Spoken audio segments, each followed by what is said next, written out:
there is a version of you that you have forgotten. It is not a past self, not a future potential. It is the you that has been here all along, patiently waiting beneath the noise, beneath the masks, beneath the story of a life you believed was your own. It is the you that is silent, timeless, and completely, unshakably at peace. The hidden voice in your head, the voice of the world, has worked your entire life to make you forget this you. It has convinced you that you are the fleeting character in the play, not the eternal author. But today the play stops. The noise ceases. We are not here to learn something new. We are here to engage in the sacred act of remembrance. This is not a lecture. It is a reconnection. And by the end of our time together, you will have felt the undeniable presence of the you that you forgot. If you are tired of living as a stranger to yourself, if you are ready to finally come home, then let this be your invitation. Take a slow, deep breath and let the world fall away. Your reconnection begins now. Subscribe and join this circle because the most important journey you will ever take is the journey back to the one who has been waiting for you your entire life. Part 1. The amnesia of the ordinary. Before we can remember, we must first fully acknowledge the nature of our forgetting. Let us, with great compassion, examine the state of amnesia in which we live our ordinary days. Imagine you wake up one morning in a strange, cluttered room. You don't know how you got there. You look in the mirror and see a face that seems only vaguely familiar. On the bedside table there is a note. It says, your name is your name. You are your age. You work as your profession. You are worried about your main worry. You must, your main obligation, today. You read the note and because you have no other information you believe it. You get up, you put on the clothes laid out for you, and you begin to act out the life described on the note. This is not a metaphor. This is a literal description of what happens every single morning of your life. You wake up, and before the pure, silent consciousness of your being has a chance to establish itself, the hidden voice, the note on the bedside table, begins its broadcast. It reminds you of your name, your problems, your history, your obligations. It downloads the personality program back into your hardware. And you, in your state of spiritual amnesia, believe it without question. You become the character again. Feel the texture of this amnesia in your daily life.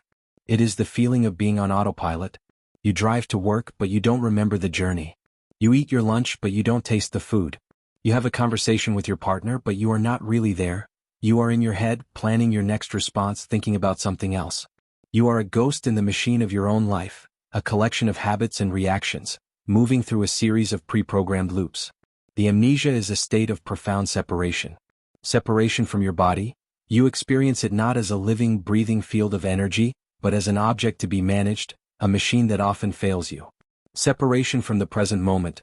You live almost exclusively in the phantom worlds of the past, regret, resentment, and the future, anxiety, planning. The vibrant, alive reality of the now is just a brief, inconvenient layover between where you've been and where you're going. Separation from others.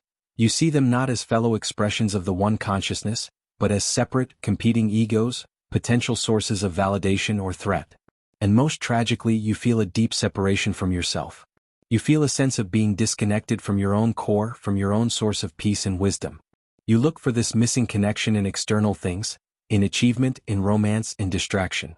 You are like someone dying of thirst while standing in a river, because you have forgotten that the water you seek is the very substance of your own being. This amnesia is not your fault. It is the human condition. It is the result of the deep, hypnotic spell of the material world, the programming of our culture, the momentum of lifetimes of conditioning. But it is a spell that can be broken. The first step in breaking it is to simply see it for what it is.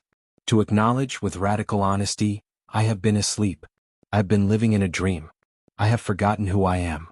This acknowledgement is not an act of self-judgment. It is an act of profound grace. It is the first crack of light in the long, dark night of the soul. It is the moment the forgotten you stirs in its sleep and begins, ever so gently, to open its eyes. Part 2.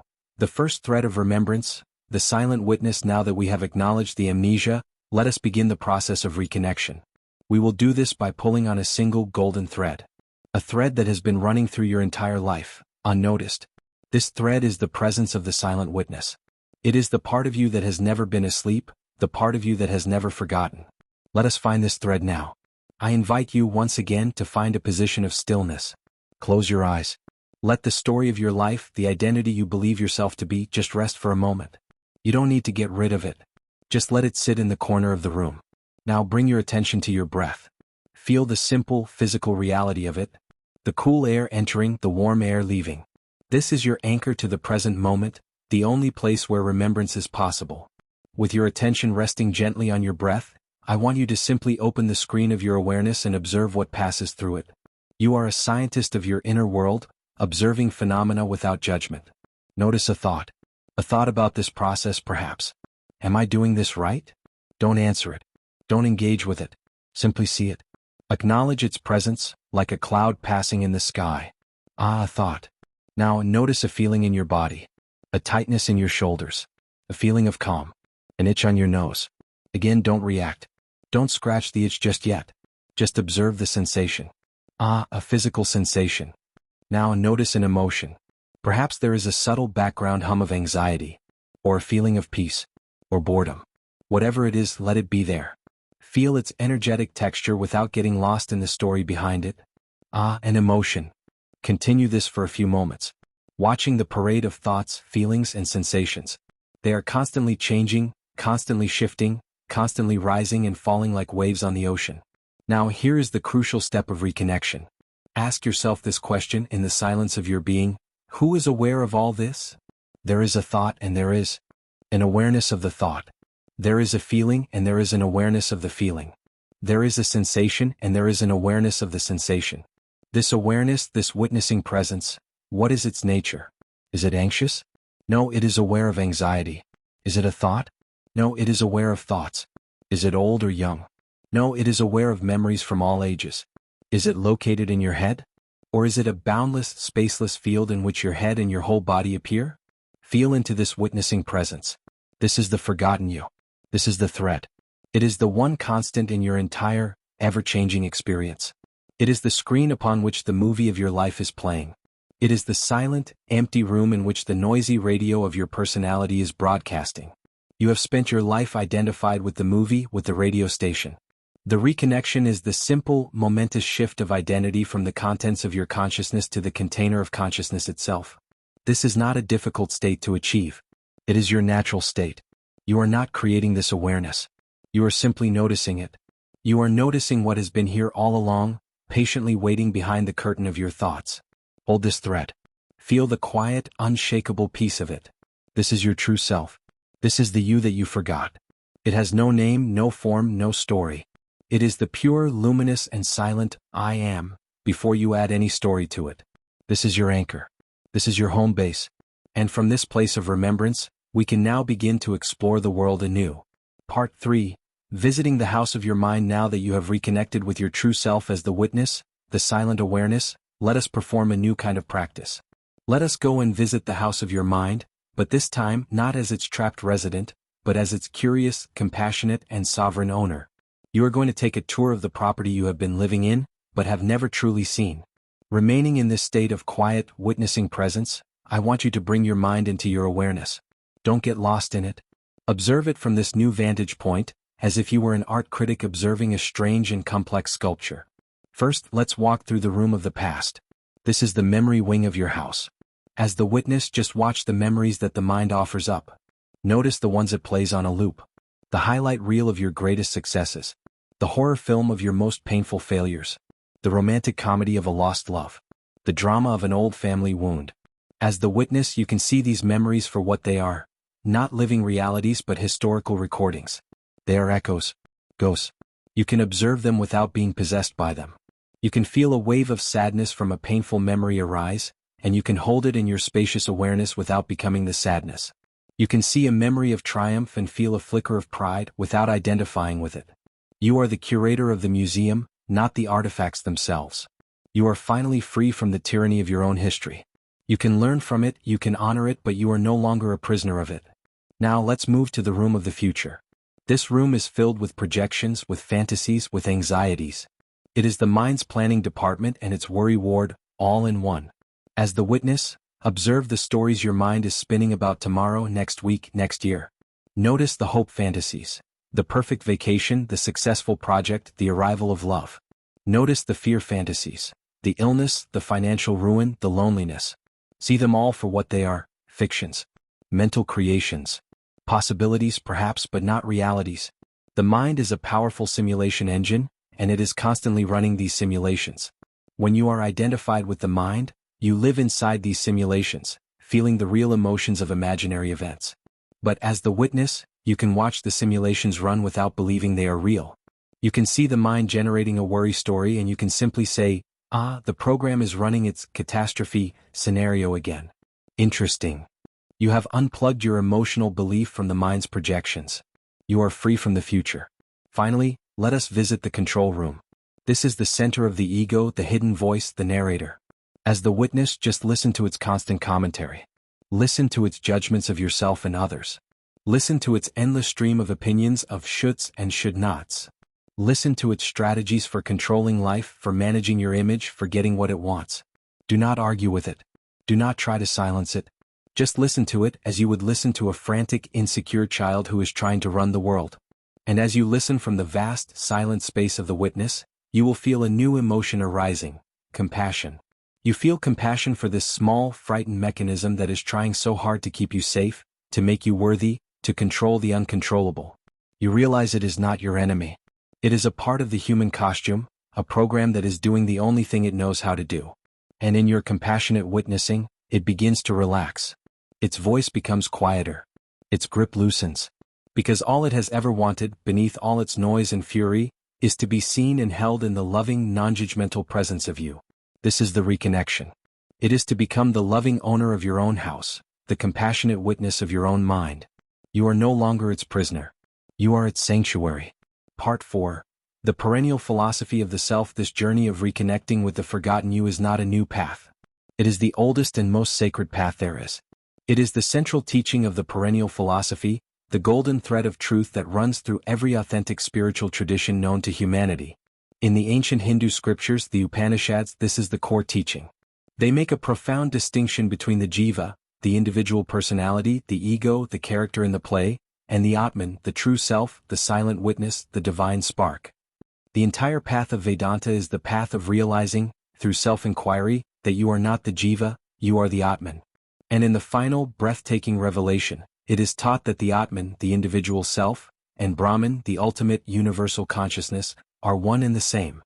Tat Tvam Asi, the great scripture declares. Thou art that. You are not a part of God. You are the whole of God, dreaming you are a part. In the Buddhist tradition, this same truth is approached from a different angle. The Buddha taught the doctrine of anatta, or no self. Through rigorous meditation and self-observation, he came to the conclusion that there is no solid, permanent, separate self, to be found anywhere in our experience. The personality is just a temporary collection of interacting processes: form, sensation, perception, mental formations, and consciousness. The ego is an illusion. And liberation, nirvana, is the extinguishing of the flame of this false self, which allows one to rest in the boundless, empty, luminous nature of mind itself, the unborn, the uncreated. In the mystical heart of Christianity, the same secret is whispered. Meister Eckhart, the great 13th century German mystic, taught that we must get beyond God to God. By this, he meant we must get beyond our mental concepts of a separate, external God, to experience the Godhead, Godheit, the formless, silent abyss of being that is the ground of our own soul. He said, "The eye with which I see God is the same eye with which God sees me. My eye and God's eye are one eye, one seeing, one knowing, one love." Person in lotus position. This is a direct statement of the unity of the witness and the ultimate source. And in our modern age, this perennial truth has been articulated with stunning clarity by sages like Ramana Maharshi, who taught the simple, direct path of self-inquiry, asking, "Who am I?" And Eckhart Tolle, who speaks of the power of now and the liberation that comes from disidentifying from the pain body and the voice in the head. Eckhart says, "The moment you become aware of the ego in you, it is strictly speaking no longer the ego but just an old, conditioned mind pattern. Ego implies unawareness. Awareness and ego cannot coexist. Seedling, these are not different truths. They are different fingers from different cultures and different times, all pointing to the same moon. The moon is the silent, timeless, forgotten you. The finger is the teaching that helps you to look away from the distractions of the world and to see what has been here all along. So know that as you walk this path of remembrance, you are not alone. You are walking a path that has been trod by the greatest saints, sages, and mystics of history. You are drinking from a well of wisdom that is as ancient as humanity itself. And the truth they all point to is the truth you are now discovering in the laboratory of your own being. You are not the person you think you are. You are the silent, loving presence that is aware of that person. Part 5. The reunion with the body now, a crucial step in this reconnection. We have been working to disidentify from the mind, the voice in the head. But in this process, there is a subtle trap. The trap of rejecting the body and the physical world, of trying to escape into a purely abstract, spiritual realm. This is a common detour on the spiritual path. The forgotten you is not separate from this world, it is the very consciousness that gives it life. And the primary vehicle for your experience of this world is your body. To reconnect with your true self, you must also reconnect in a new way with your physical form. For too long, you have lived in your head, treating your body like a taxi you are riding in, a machine that you curse when it breaks down. The reconnection involves coming down out of the noisy attic of the mind and learning to inhabit the living temple of the body. The body is not an object. It is a field of living intelligence. It has a wisdom that is far older and deeper than the chattering, analytical mind. The body lives entirely in the present moment. It does not worry about yesterday or tomorrow. It simply is. To connect with the body is to connect with the now. Let us practice this reconnection now. This is a journey from thinking to feeling, from fragmentation to embodiment. It is a core part of remembering the forgotten you. If you are ready to stop living as a disembodied voice and to start living as an embodied presence, then I invite you to signal your commitment. Click the like button. Let it be a declaration that you are coming home to your body, to your senses, to the sacred earth of your own being. Let it be a signal that you are choosing wholeness over dissociation. Now I invite you to close your eyes and bring your full, undivided attention to the inner landscape of your body. Not the idea of your body but the direct, raw sensation of it. Can you feel a subtle, tingling vibrational field that permeates your hands? You don't have to imagine it. Just bring your quiet attention there and you will begin to feel it. It is the feeling of life itself. Now, can you feel that same aliveness in your feet? In your legs? In your torso? Let your awareness slowly scan through your body, not looking for problems, not judging, but simply bathing each part in the light of your gentle, loving attention. As you do this, you are not just noticing the body. You are inhabiting it with your consciousness. You are bringing the light of the forgotten you into the temple. Notice any areas of tension or contraction. The tight jaw. The clenched shoulders. The knot in your stomach. Do not try to relax them. Instead, just bring your breath and your awareness directly into the sensation. Imagine you are breathing into the tightness. As you meet these old patterns of holding with your non-judgmental presence, you will find that they may begin to soften and release on their own. You are not forcing them to change, you are loving them into letting go. Feel your feet on the ground. Feel the solidity of the earth beneath you. You are not just a mind floating in space. You are an earth creature connected to this planet. You are rooted. You are grounded. This is embodiment. It is to be fully present as the silent, witnessing awareness, right here, in the midst of the sensations of your physical form. The forgotten you is not some distant, ethereal spirit. It is the very intelligence that is beating your heart, digesting your food, and healing your cuts. It is the wisdom of the body. To reconnect with the you that you forgot is to fall back in love with your own miraculous, physical existence. It is to realize that heaven is not a place you go to. It is a state of being you bring to earth, through your own embodied presence. Part 6. Rewriting the story. The power of the conscious narrator. As you become more established in this identity as the silent, embodied witness, a new and wonderful power becomes available to you. You have disidentified from the old, unconscious narrator, the hidden voice that was running the program of fear and limitation. Now, you have the ability to become a conscious narrator. You can begin to intentionally tell a new story, not from the place of the ego trying to improve itself, but from the place of the soul affirming its own truth. This is a subtle but crucial distinction. This is not about positive thinking as a way to repress or deny what is. It is about speaking from the deepest truth of your being, regardless of the temporary appearances of the outer world. Let's look at how this works. The old, unconscious narrator would look at an aging body and say, "I am getting old and weak." This is a story of decay, a program of limitation. The conscious narrator, the voice of the reconnected you, can look at the same body and tell a different story. It can say, "My body is a temporary costume that is changing, but I, the consciousness wearing the costume, am timeless and ageless. I am eternal life." Can you feel the difference in the vibrational frequency of those two stories? One leads to fear and contraction. The other leads to peace and expansion. The old narrator would experience a financial setback and say, "I am failing. I am losing everything. I am a victim of the economy." This is a story of lack and powerlessness. The conscious narrator can experience the same event and say, "The energy of my outer world is shifting." This is an invitation to connect more deeply with the infinite, unshakable abundance that is my true nature. I am the source of my own supply. I am prosperous and secure, regardless of outer conditions. This is a story of sovereign power. The old narrator would face a conflict with another person and say, "They are wrong. They are attacking me. I must defend myself." This is a story of separation and war. The conscious narrator can face the same conflict and say, "I see the one consciousness playing the role of the other, showing me a part of myself that needs healing. I see their pain. I choose to meet this drama with the light of compassion and understanding. I am peace." This is a story of unity and healing. This is not about being dishonest about your circumstances. It is about choosing which level of reality you will identify with. Will you identify with the level of the temporary, ever-changing phenomena, the story of the ego? Or will you identify with the level of the eternal, unchanging truth of your being, the story of the soul? This is the power of the word, the logos, used consciously. You are literally rewriting the code of your personal simulation. You are creating new neural pathways. You are sending new coherent signals to your body and to the quantum field. You are becoming the author of your own scripture. Let us practice this now.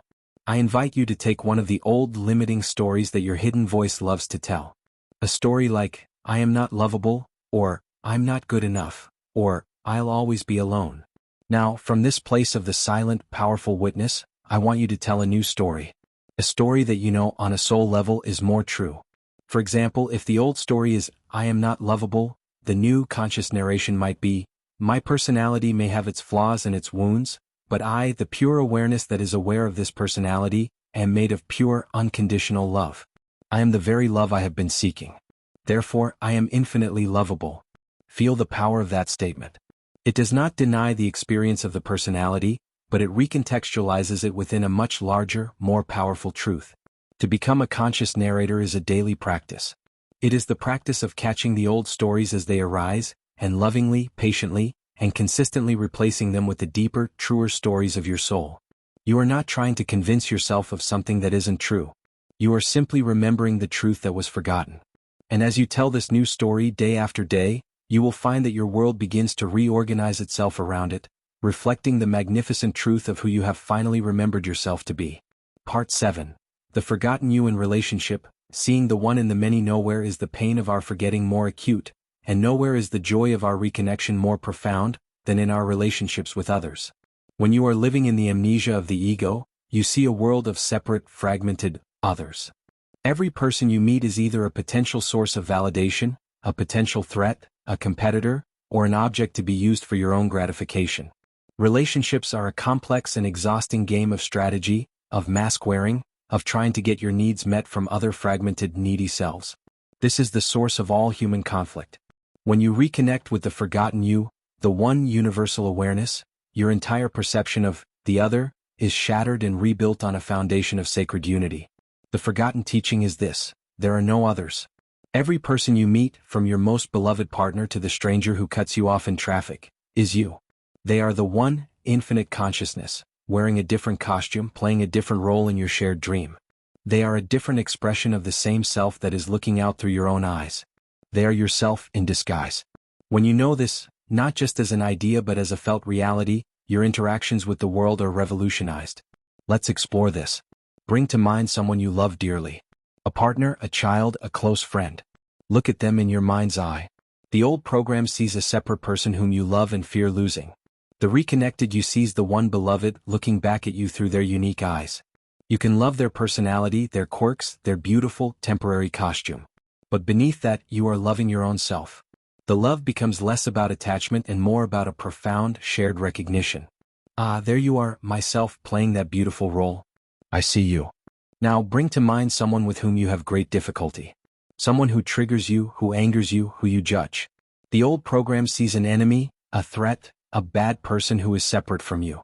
The reconnected you, the witness, looks at them and asks a new question. What part of the one self is this person playing for me?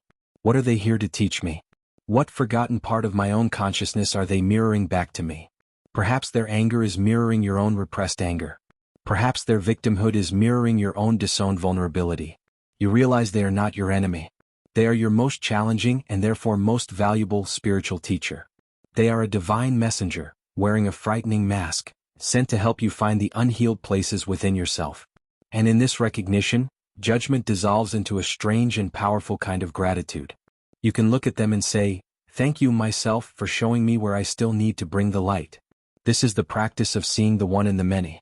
It is the ultimate act of reconnection. It is to live in a world where you are constantly meeting yourself, again and again, in a million different beautiful and challenging disguises. This does not mean you become a doormat. It does not mean you tolerate abusive behavior. You can still have strong boundaries. But the boundaries are no longer walls built from fear and separation. They are conscious decisions made from a place of love and respect for your own energy and the journey of the other. You can say no with a loving heart. To live this way is to end the war. The war between me and you. The war between us and them. You realize it has all been a magnificent, intricate play of shadows, performed by a cast of one. And the forgotten you is that one. You look out at the world and for the first time you are not lonely. You are in a sacred communion with everything. Part 8. Dissolving the final fear, a conversation with oblivion. We have journeyed far in this process of reconnection. We have reconnected with the witness, with the body, with our power as a conscious narrator, with the one self in others. But there is one final wall of amnesia to dissolve. It is the most ancient, most terrifying wall of all. It is the fear of non-existence. The fear of oblivion. The fear of death. The forgotten you, as we have discovered, is timeless and was never born. Therefore it cannot die. But the hidden voice, the program of the ego, does not believe this. Its entire identity is invested in the story of this one finite life. And its greatest fear is the end of that story. So, let us now, from this place of reconnected strength, turn and have a direct conversation with this final fear. Let us invite the specter of oblivion into the light of our awareness and see it for what it truly is. I invite you to close your eyes and allow yourself to feel the fear of your own non-existence. Don't push it away. For a moment, let the hidden voice make its case. Let it whisper its most terrifying stories. One day this breathing will stop. This thinking will stop. This feeling will stop. You will be gone. Forever. Nothingness. An empty, black void. Feel the primal, visceral contraction that this story produces in your body. This is the core fear. The fear of the void. Now, as the silent, loving witness, I want you to ask a simple question. Not of the fear but of your own direct experience. The question is, have I ever experienced nothingness? Think about it. In your entire life, has there ever been a single moment where your consciousness was not present? Even in your deepest, most dreamless sleep, there was still a ground of awareness. How do you know this? Because you woke up. There was a continuity of being. You did not cease to exist and then get recreated. The witness was there even in the absence of thought or dream. You have experienced pain, joy, silence, noise. But have you, the consciousness, ever experienced your own absence? It is a logical and experiential impossibility. You cannot be aware of your own unawareness. You cannot experience non-experience. The very idea of oblivion is a concept created by a mind that is afraid of its own dissolution. But you, the consciousness, are not the mind. Now let's look at this void that the mind is so afraid of. The mind imagines it as a cold, empty, black nothingness. But is that what the void really is? Let's return to the silence between your thoughts. That gap. That moment of no mind. Is it a terrifying, empty blackness? Or is it a peaceful, vibrant, and utterly alive stillness? Is it a nothingness that is empty or a nothingness that is pregnant with all potential? The forgotten truth is that what the ego calls death, and the void, is what the soul calls home and liberation. It is the return of the wave to the ocean. It is the shedding of the tight, restrictive costume. It is the release from the exhausting drama of the separate self. It is not an end. It is a returning to your natural, boundless, and blissful state of pure being. The fear of death is the ultimate optical illusion. It is the belief that the disappearance of the reflection means the shattering of the mirror. But you are the mirror. You are the indestructible, uncreated, eternal awareness in which the entire universe, including the birth and death of your own body, is a fleeting, dreamlike appearance. Sit with this truth. Let it permeate you. You have never not been here. You will never not be here. The you that you forgot is the one thing in all of existence that is utterly, completely, and eternally safe. Part 9. The Symphony of Self, living as the reconnected you. And so, what does it mean to live this reconnected life? What is the felt reality of walking through the world, knowing that you are the timeless witness, the conscious narrator, the embodied presence, the one self in all forms, and the deathless reality itself. It is to live with a new and profound sense of ease. The frantic striving begins to cease. The desperate need to prove yourself, to protect yourself, to improve yourself, dissolves in the simple, peaceful recognition of what you already are. You stop trying to swim upstream against the river of life. You realize you are the river. And you learn to flow with its currents with a graceful, effortless trust. It is to live with a deep and abiding joy. This is not the fleeting, circumstantial happiness that comes from getting what you want. It is the quiet, unshakable joy of being. It is the joy of the sun, which shines not because it has a reason to, but because shining is its nature. It is a joy that is found in the simplest moments, the warmth of a cup of tea, the sound of the rain, the miracle of your own breath, because you are finally present enough to receive the gift of the ordinary. It is to live with a boundless compassion. Since you see the one self in all beings, you can no longer hold on to judgment or resentment. You see the fear and the posturing of other egos for what it is, a forgetting, a form of spiritual amnesia. You see their pain as your own pain. And your natural response is not condemnation, but a desire to help them remember their own light. Your life becomes an act of service, not out of a sense of moral duty, but as a joyful expression of your own unified nature. It is to live with an unshakable courage. The fear of death is the root of all other fears. Once that root has been pulled, the entire tree of anxiety withers. You are no longer afraid to love fully, to speak your truth, to take risks, to live your purpose. What is there to lose? The only thing you can ever lose is the temporary costume, the false identity. And you are no longer identified with that. You are anchored in the eternal. And from that place of ultimate security, you are free to be completely, gloriously, fearlessly alive. To reconnect with the you that you forgot is not to become a different person. It is to become, for the first time, truly yourself. The hidden voice of the program still may whisper from time to time, a ghost from an old, forgotten broadcast. But you no longer believe it. You are no longer its prisoner. You are listening to a different station now. The station of silence. The broadcast of your own soul. And its music is the music of the universe. It is a symphony of peace, of love, of joy, and of profound, unshakable freedom. You have not just reconnected. You have come home. Part 10. The Epiphany, the Forgetter and the Forgotten are one, and now, at the end of this journey of reconnection, we arrive at the final, silent, and most beautiful epiphany of all. We have spoken of the forgotten you, this pure, silent, timeless self. And we have spoken of the forgetter, the conditioned, amnesiac mind, the hidden voice, the character lost in the dream. We have set them up as two things, the real and the unreal, the truth and the illusion. This has been a necessary and powerful duality to guide our journey. But now, in this final moment of grace, we must let go of even this last, most subtle separation. Who is it that forgot? Who is it that lived in amnesia? Who is it that suffered from the illusion of being a separate self? It was not the ego. The ego is just a program, a story. It has no independent existence. It cannot do anything. The one who forgot was you. The one infinite, absolute consciousness. You, the eternal self, the boundless ocean, out of a love and a creativity that is beyond all comprehension, chose to play a game. You chose to forget who you are. You wrote the script of amnesia. You put on the costume of a limited human being. You projected the world of separation. You created the hidden voice to be your own personal narrator of limitation. And then, you plunged yourself so deeply into your own dream that you forgot you were the dreamer. What? So that you could have this very experience. The experience of remembering. The experience of reconnection. The joy of coming home to yourself after a long and arduous journey.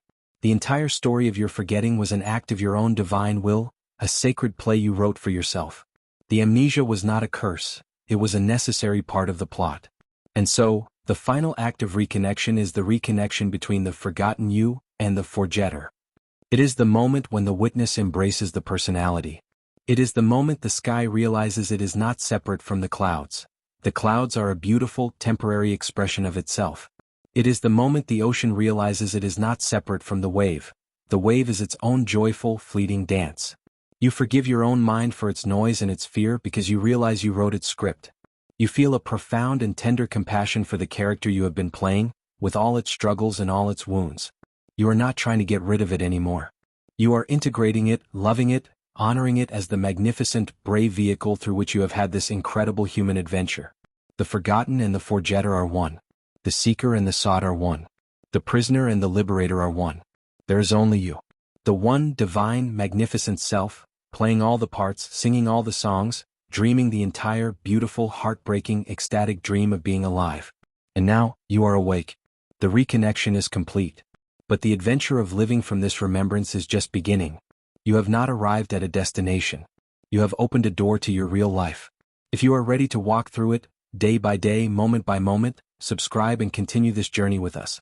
For the you that you forgot is now the you that you are welcome.